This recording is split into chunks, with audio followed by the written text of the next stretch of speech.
Let's talk about the Fab Four. No, not the Beatles, but the four agile values. They are individuals and interactions over processes and tools, working software over comprehensive documentation, responding to change over following a plan, and customer collaboration over contract negotiation. Perhaps these values already strike a chord with you and you totally get why these are great ideas when it comes to product development. But in this video, let's dive a bit deeper to explain each one. Firstly though, where did these values come from and who created them? They were actually created at the Snowbird Ski Resort in Utah, USA back in 2001. If you've ever gone skiing, you've probably appreciated how agility can avoid you spending the second half of your holiday in a hospital bed. Perhaps this helped them realize the value of agility. Now, you might think these guys were hurtling themselves down a mountain whilst pondering about software development and came up with these rules. I mean values, because they were smart enough to figure out that if they called them rules, nobody would follow them. Seriously though, values of course are different to rules, and I don't think they defined a new generation of development practices whilst on the slopes. Software development is best kept off-piste. But I do hope that they managed to get a bit of skiing done when they adjourned. These guys happen to be 17 notable luminaries of the software industry and likely were sitting in a snug meeting room with a fire blazing looking out at the snow when they created the 4 agile values and the 12 agile principles and not hurtling themselves down a mountain. But you never know. Personally, at least, I think a few beers might have been involved. It was back in February 2001, so it was a time when dial-up modems were still a thing. But whilst those awful modems went away, these values and principles stuck around. And there's a reason for that. It's because they worked well, unlike those modems. Now, let's have a look at the first value, individuals and interactions over processes and tools. This value is all about emphasizing a people-centric approach, which, let's face it, isn't always the strongest talent among some developers, so kudos to the gentleman on the mountain for that. We're all aware of the problems that bad team communication can cause. We've all been in situations like this. Often it's in a team called a family. A people-centric approach underscores the significance of effective communication and collaboration among team members. You achieve this by allowing for face-to-face interactions. Face-to-face interactions will improve communication as you can read non-verbal cues. Face-to-face interactions will also improve collaboration and team building as it allows for rapid-fire feedback and collective problem solving.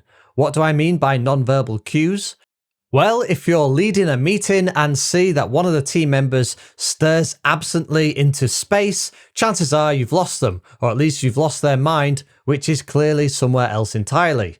Them staring out into space is a non-verbal cue, just as somebody impatiently tapping their fingers or scrunching up their face is a non-verbal cue. Processes and tools are important, but in the complex domain, that meaning when you're building something that's never been built before, processes will change or need to be adapted, and new, different tools might need to be used.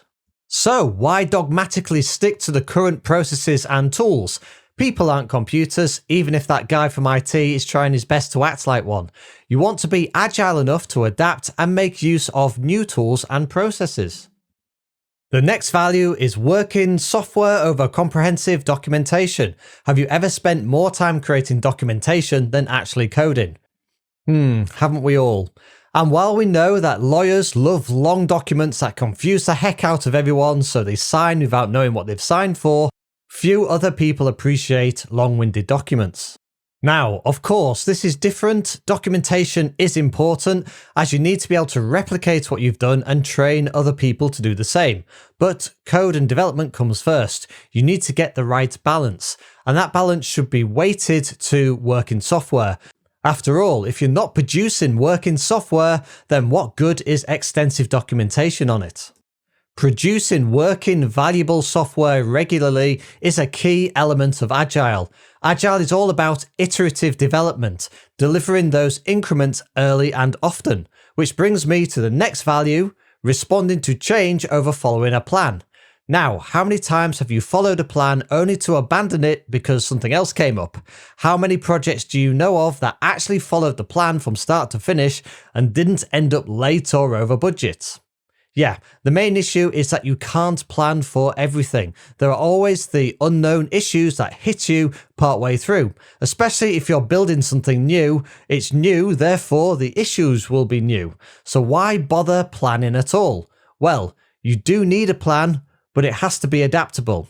You can plan for anything other than the unexpected. The problem with the unexpected is it takes you by surprise. So you've got to have a plan for something you can't plan for. If this is making your mind do gymnastics, then that's great Agile thinking. In Agile, you set a goal and work step by step, iteratively to reach that goal. The path won't be a straight line, but you know the direction you're heading in, and from there you take it step by step. Think about it this way. You're going to climb the top of a mountain. That's your goal. The thing is, nobody's ever climbed this particular mountain before. No one knows the terrain. So creating a map when you don't know the terrain is pretty useless. But from looking at the mountain, you will have some idea of what you will encounter, and you can plan for this and approach it step by step.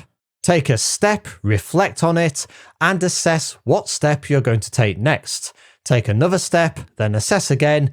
That way you'll reach the top without wasting valuable time planning for a route that in reality you can't take.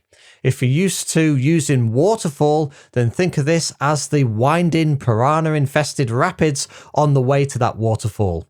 Having an ultimate goal and just planning for one step at a time really helps with responding to change. You won't waste time meticulously planning the entire journey only to have to scrap it when the customer decides that they actually wanted something different. Or, using our river analogy, the piranhas, aka the requirements, end up biting you somewhere unpleasant, like your budget. Speaking of which, finally, there's the customer collaboration over contract negotiation value. Have you ever heard of a project going over budget? Or should I say, can you even think of one project that didn't go over its original budget? And no, your weekly shop doesn't count as a project. Well, that's what happens when you get changes and complications along the way. But here's the deal, it's better to get them along the way than after the fact. So how do you do that? Well, you involve the customer every step of the way, getting regular feedback on each iteration you create, which should be early and often. It's no good doing a big surprise reveal of a giant birthday cake if the customer is lactose intolerant. That way, you can fix mistakes and deal with changes as you go, as opposed to having taken 3 steps before you consult the client only to find out there's an issue with step 1 and now you have to redo all 3 steps. Worse yet, you finish the product, the client doesn't want it, and you have to start all over at your expense. Or you can hold them to contract and say you delivered, and then the client gets a useless product and you get a bad reputation. As projects in the complex domain tend to change as you go, you're often better off charging the client after each step or iteration is completed, which can be better than setting a fixed price for the entire project. Give them an estimate instead and let them know that while you've budgeted for some issues that are likely to come up, if they change their mind about various features, then they will be charged for the additional steps that are needed to create them. Your main job is to satisfy the customer, so involve them in every step along the way, getting regular feedback on each iteration you create, which should be early and often. That way you can fix mistakes and deal with the changes as you go. It will save you time and money, and much more likely to end up in a product that your clients love. This is also why you want to consider charging the customer step by step and letting them know there will be more steps if they change their mind about something. Okay folks, those are the 4 Agile values that the guys on the mountain decided are the most important if you want to make your life easier and ultimately build really valuable software. In the next video, I'll look at the 12 Agile principles which complement these 4 values. Remember to think Agile, float like a butterfly, and take the sting out of IT. If you want to learn more about Agile and Scrum, I've got courses on Udemy which are bestsellers, or you can go to learnmanagementonline.com where you can purchase the same courses with additional content and get the bundle deals. My name is Michael James. Like and subscribe if you enjoyed this video and check out my other videos on YouTube. Bye for now.